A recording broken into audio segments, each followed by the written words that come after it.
اگر تو یہ اسلامی جمہوریہ پاکستان ہے تو پھر میں امید کرتا ہوں کہ خاور مانیکا اور اس کے وکیل کو کم از کم 100 کروڑوں کی سزا ضرور دی جانی چاہیے، اور اس کے ساتھ ساتھ ان تمام ٹی وی چینلز کو بھی سزا ملنی چاہیے، ان کے مالکان کو، جنہوں نے 2-4 دن پہلے اس کی لائیو پریس کانفرنس پوری دنیا کو دکھائی، جس کے اندر انتہائی گند اچھالا گیا، انتہائی گھٹیا اور غلیظ قسم کی باتیں کی گئی، جو کہ ایک عام باپ جو ہے وہ اپنے بچوں کے سامنے بیٹھ کے نہ ہی کر سکتا ہے اور نہ ہی سن سکتا ہے۔ یہ مین سٹریم میڈیا کے اوپر انہوں نے لائیو پریس کانفرنس دکھائی، ایک ایسی عورت کے خلاف انہوں نے یہ پریس کانفرنس کروائی اور ایسے گھٹیا الزامات لگائے کہ جس کی نظیر نہیں ملتی، اور وہ عورت جو اس کے نکاح میں رہی، کئی سال اس کے نکاح میں رہی، اور اس میں سے اس کے بچے ہیں، اور ان بچوں نے بھی قرآن پہ ہاتھ رکھ کے یہ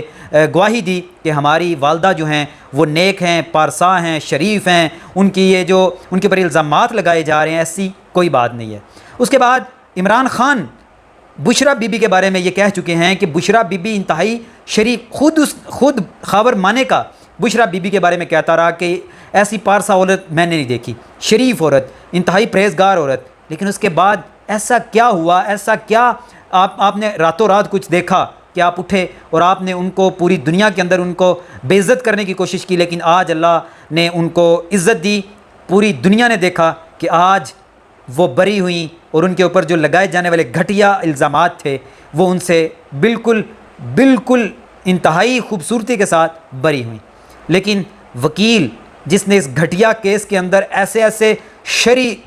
شریعت کے جو تقاضے تھے ان کو بھی روندا اور اپنے پاس سے مثالیں دیتے ہوئے انتہائی گھٹیا الفاظ بولتا رہا، جیسا کہ اس نے پریس کانفرنس کے اندر یہ کہا تھا کہ اگر کوئی مرد اپنی عورت کو طلاق دے دیتا ہے تو 3 مہینے کا جو ایک پیریڈ ہے اس کے مطلب یہ ہے کہ آپ دوبارہ اپنی عورت سے رجوع کر لیں۔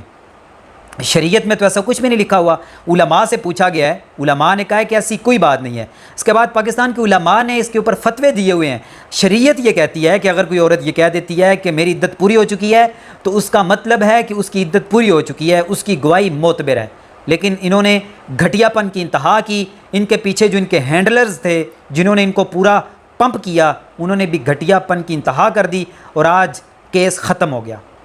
آج وہ عدت کیس جس کے اندر ان کو سزا سنائی گئی تھی وہ سزا معطل ہوئی، یہ باعزت طور پہ بری ہوئے۔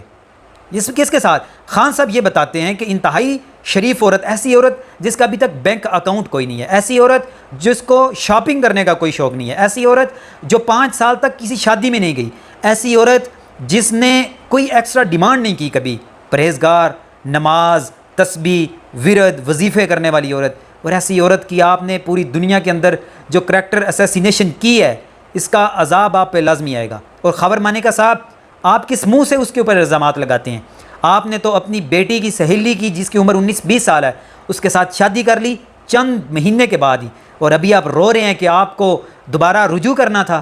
آپ کو رجوع کرنا نہیں تھا، جو آپ کے ہینڈلرز ہیں جو آپ کو پیچھے سے پمپ کر رہے ہیں، آپ نے ان کے پریشر میں آ کے یہ سارا کچھ کیا۔ آنے والے وقتوں میں آپ یہ بتائیں گے کہ کس نے آپ کو پمپ کیا، کیا مجبوری تھی، کیا دھمکیاں ملیں، کس نے آپ کو اغوا رکھا، کیا آپ کے ساتھ کیا گیا جس کی وجہ سے آپ نے یہ سارا کچھ کیا ہے۔ یہ انتہائی افسوسناک کیس تھا۔ آج الحمدللہ یہ کیس ختم ہوا۔ مجھے اس کیس سے بالکل کوئی لگاؤ نہیں تھا، لیکن ایک انسان ہونے کے ناطے، ایک مسلمان ہونے کے ناطے، جب کسی عورت کی عزت اس طرح بازار کے اندر اچھالی جائے تو اس کے لیے آواز بلند کرنا میرا اور آپ کا حق بنتا ہے۔ آپ نے سوشل میڈیا صارفین نے اس کے اوپر جو آواز بلند کی، تمام سوشل میڈیا صارفین اور تمام وہ لوگ جنہوں نے اس کے اندر کیس تیار کیا، جج کے سامنے دلائل دیے، اور وہ جج صاحب بھی جنہوں نے آج یہ فیصلہ سنایا، تمام داد کے مستحق ہیں، تمام کو سلیوٹ۔